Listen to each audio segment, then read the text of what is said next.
Hi friends, હું છું ભાવેશને. આજે આપણે નવરાત્રિ માટે સ્પેશિયલ કુર્તી બનાવેલી છે. ગામઠી વર્કવાળની લેસ જે આવે છે એનું આપણે આ રીતે અંદર ઉપયોગ કર્યો છે અને બનીને આ રીતે કમ્પ્લીટ તૈયાર થઈ છે. હવે કઈ રીતે એનું બનાવાય, આપણે અહીં આગળ કુર્તો કટિંગ કરી લીધો છે. આપણે એની મેં આ કોડીઓવાળી લેસ મૂકવાની છે અને આપણા ગામઠી વર્કની અહીં આગળ નીચે કાપમાં મૂકવાની છે, આ બાયમાં મૂકવાની છે ને આ પણ નીચે આપણે નીચે કાપમાં મૂકવાનું છે. તે કઈ રીતે બધું એડજસ્ટ કરીને આપણે મૂકવાનું છે એ તમને બતાવું. પહેલું આપણે ગળું કટિંગ કરી દીધું છે, આપણે બનાવી દીધું છે પાછળનું. હવે આપણે આગળનું ગળું બનાવવાનું છે, કેમ કે કેનવાસ નાખીએ તો અંદર જાડું થાય એટલા માટે આપણે આ જે વર્ક છે એનો પટ્ટો જ આપણે લઈ લેવાનો છે. આ રીતે આગળ ડબલ કરીને સેન્ટરમાં કરીને આપણે આ રીતે મૂકી દેવાનો છે ગળામાં. ત્યાર પછી ચોકના મદદથી આપણે આ રીતે માર્કિંગ કરી દેવાનું છે.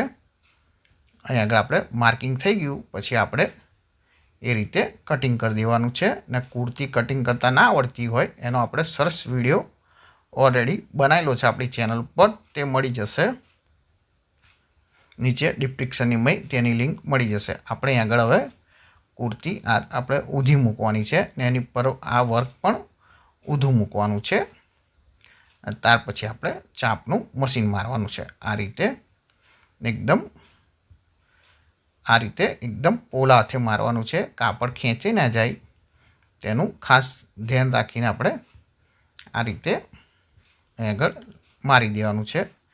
કેમ કે આ કટિંગ થઈ ગયા પછી ઉરપ થઈ જાય કાપડ એટલે ખેંચાય, એટલા માટે આપણે પોલા હાથે લગાવવાનું છે. ને આપણે આ રાઉન્ડ શેપમાં ચેંકા મારી દઈએ. આ રીતે તમારે ચેંકા મારી દેવાનું એટલે આપણને પલટાવતી ઘડે ઇઝી પડે, કાપડ પકડાઈ ના રહે એટલા માટે. ત્યાર પછી આપણે અહીં આગળ ધારીનું મશીન મારવાનું છે. બહારની સાઈડ પલટાઈ દેવાનું એટલે આપણે છતામાં આવી જાય. ત્યાર પછી આપણે અહીં આગળ કાચના આભલા છે, સ્ટોન છે, એટલે આપણે સાચવીને સિલાઈ મારવાની છે. આપણી સોય ભાગી ના જાય એટલા માટે ખાસ એનું ધ્યાન રાખવાનું. અહીં આગળ આપણને નડતું હોય તો ઉખાડ નાખવાનું ને પછી તમારે પાછું ફેવિકોલના મદદથી લગાવી દેવાય. હવે આપણે અહીં આગળ આ રીતે કમ્પ્લીટ મશીન બહાર કાઢી લેવાનું છે. એટલે આ આપણે કમ્પ્લીટ ગળું પલટાઈ ગયું. આ રીતે તમારે ગળું કમ્પ્લીટ બની જશે. હવે ત્યાર પછી આપણે અહીં આગળ જે આપણે કોડીઓવાળી લેસ છે તેના અંદર આપણે ફસાવાની છે. આ રીતે આપણે અહીં આગળ મૂકવાની છે. અહીં આગળ એના માટે આપણે એક સાઈડનો જે પગ આવે છે આ રીતનો જોઈ લો. આ રીતે તમારે આઘું પાછું થાય. તમારે જે સાઈડ પણ લઈ જવું હોય, જે કિનારી પર સિલાઈ મારવી હોય તે અહીં આગળ આઘું પાછું થાય એ આપણે લઈ લેવાનો છે. આપણા મેઇન પગ આપણે જે સિલાઈ કરીએ છીએ એ કાઢી નાખવાનો. ત્યાર પછી આપણે આ લગાવી દેવાનો છે. એની મય આપણે અંદરની સાઈડનું મશીન રાખવાનું છે, બહારની સાઈડનું આપણે મશીન રાખવાનું છે. કેમ કે આપણે અહીં આગળ જે કોડીઓવાળી લેસ છે તેને આપણે અંદર મૂકવાની છે, એટલા માટે અહીં આગળ આપણે દોરો કમ્પ્લીટ પરવી દઈએ. અને ત્યાર પછી આપણે અહીં આગળ ધારી ઉપર આ રીતે અંદર મૂકતું રહેવાનું છે લેસ. ત્યાર પછી આપણે ધાર ઉપર આ રીતે મશીન મારતું રહેવાનું છે. ને આ મૂક્યા પછી આપણે આની પાછળ બીજું એક લેસ મૂકવાની છે, તે પણ તમને બતાવું.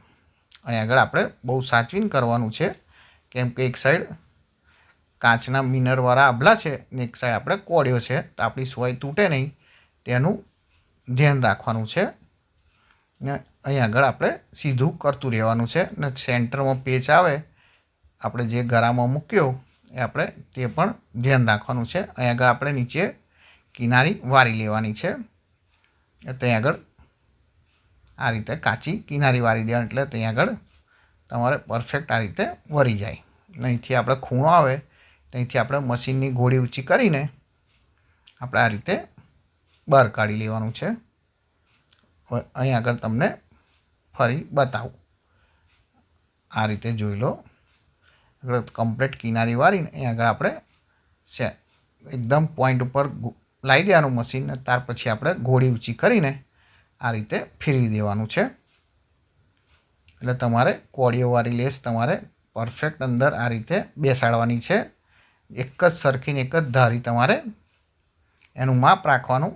તમારે આખું અંદર કાપડ નાખી દેવાનો હોય તો નાખી દેવાનું. આ રીતે તમારે પરફેક્ટ બની જશે. અને ત્યાર પછી આપણે અહીં આગળ બીજી એક લેસ લગાવવાની છે.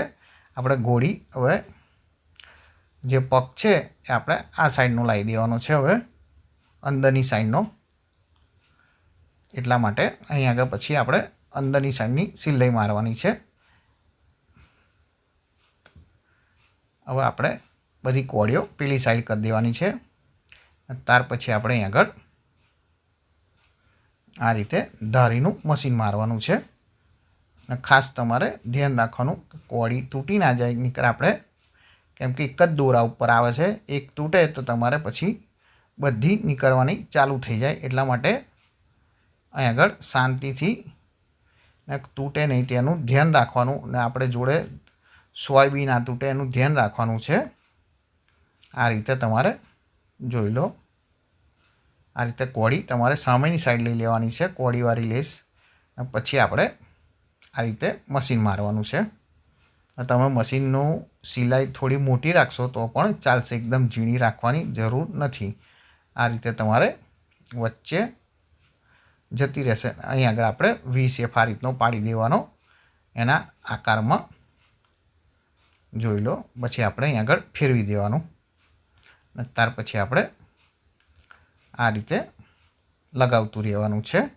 આખું તમારે એ રીતે લગાવી દેવાનું છે. વિડીયો મોટો થાય એટલે હું અહીંથી સ્કીપ કરું છું. આ આપણે કમ્પ્લીટ લાગી ગયું. હવે આપણે પાછળની સાઈડે આ રીતે મશીન મારી દેવાનું એટલે એ પણ ગાળાનો પટ્ટો ફિટ થઈ જાય.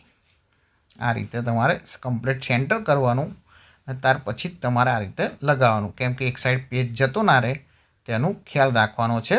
અહીં આગળ કિનારી ઉપર મશીન આવે એટલે આપણે ફેરવી દેવાનું. આ રીતે તમારે ગળાનું કમ્પ્લીટ બની જશે. અહીં આગળ આ રીતે બનાવી દેવાનું. અને ચેનલ ઉપર નવા આવ્યા હોય તો ચેનલ સબસ્ક્રાઈબ કરી દેજો. ગુજરાતીમાં આપણે સીવણ ક્લાસના અલગ અલગ વિડીયો આપણી ચેનલ ઉપર મૂકતા રહીએ છીએ. ચણિયા ચોરી cutting, blouse cutting, princess blouse cutting, જે પણ તમારે કુર્તા કુર્તી જે શીખવું હશે આપણી ચેનલ ઉપર મળી રહેશે. આ રીતે આપણે કમ્પ્લીટ ગળાનો પેચ બની ગયો. હવે આપણે બાયમાં પટ્ટી લગાવવાની છે. અહીં આગળ આ રીતે લઈ લેવાનું છે, 2 બાય એને ઓટી નાખવાની છે. અને પછી આપણે બાયમાં મૂકવાનું છે. એટલા માટે પહેલાં માપી જોવાનું. અહીં આગળ આપણે સાદો પગ નાખી દીધો. હવે જે મશીનનો આવે છે પહેલાં આપણે માપી લઈએ ને અહીં આગળ દબાણનું છોડી દેવાનું. અને ત્યાર પછી આપણે અહીં આગળ કટિંગ કરી દેવાનું છે. આ રીતે જોઈ લો. દબાણનું આજુબાજુ છોડી દેવાનું, એના માપથી કટિંગ કરી દેવાનું. અહીં આગળ આપણે ડબલ રાખ્યું છે એટલે અહીંથી કટિંગ કરી દઈએ.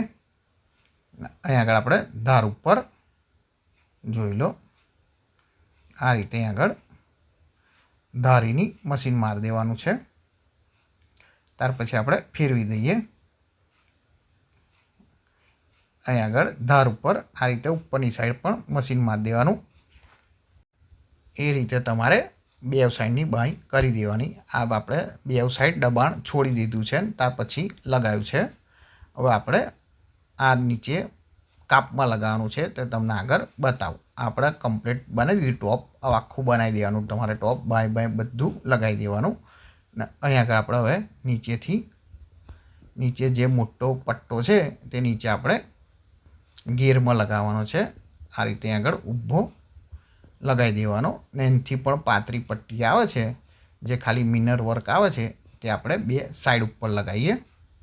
આ રીતે આગળ ઉપરની સાઈડ પણ લગાવી દેવાનું છે. અહીં આગળ આપણે 2 સાઈડ થોડી ગેપ રાખી છે. ત્યાં આગળ હજુ લેસ આવવાની છે એટલા માટે આ રીતે તમારે ઊભો પહેલાં પટ્ટો લગાવી દેવાનો. હવે આપણે અહીં આગળ આડા પટ્ટા લગાવી જે કાપમાં આવે છે અહીં આગળ આપણે પાત્રો મિનર વર્કવાળો એકદમ ગામઠી વર્કવાળો અહીં આગળ મૂકી દીધો. આપણે કાપ જ્યાંથી ચાલુ થાય ત્યાંથી જ આપણે આ રીતે મૂકી દેવાનું છે. અને એ જ રીતે તમારે ધાર ઉપર જ મશીન મારવાનું. અહીં આગળ આપણે નીચે આવે ત્યારે આપણે અહીં આગળ કટિંગ કરી દેવાનું છે વારવા જેટલું રાખીને. ત્યાર પછી આપણે અહીંથી ફેરવી દઈએ. અહીં આગળ આપણે આ રીતે મશીન ફેરવી દેવાનું અને ત્યાર પછી આપણે સામેની સાઈડ પણ એ રીતે ફિટ કરી દેવાનું છે. એટલે આ તમારે અહીં આગળ ઉપર બી વારીને જ મૂકવાની છે પટ્ટી. ત્યાર પછી આપણે કટિંગ કરી દઈએ ને આપણે આગળની સાઈડ જ આ કરવાનું છે, પાછળની સાઈડ જરૂર નથી. આપણે આ રીતે પટ્ટી લગાવી દીધી. એ રીતે તમારે આગળ સામેની સાઈડ પણ લગાવી દેવાની છે. અહીં આગળ આ રીતે સામેની સાઈડ પણ લગાવી દીધી. તમને હવે અહીં આગળ કમ્પ્લીટ કરીને બતાવું. જોઈ લો, આ નીચેનો આપણે પટ્ટો લાગી ગયો, આપણે આ બે કાપમાં લાગી ગયા ને આપણે ગળાનો પણ પટ્ટો આ રીતે સરસ બેસાડી દીધો છે. અહીં આગળ બાયમાં પણ બેસાડી દીધો. આ રીતે તમારે કમ્પ્લીટ નવરાત્રિની સ્પેશિયલ કુર્તી બનીને તૈયાર થઈ જશે. કાપમાં તમારે દોરી લગાવી હોય તો એ દોરી લગાવી દેવાની. હવે એક નવા વિડીયો સાથે મળીશું. Thank you.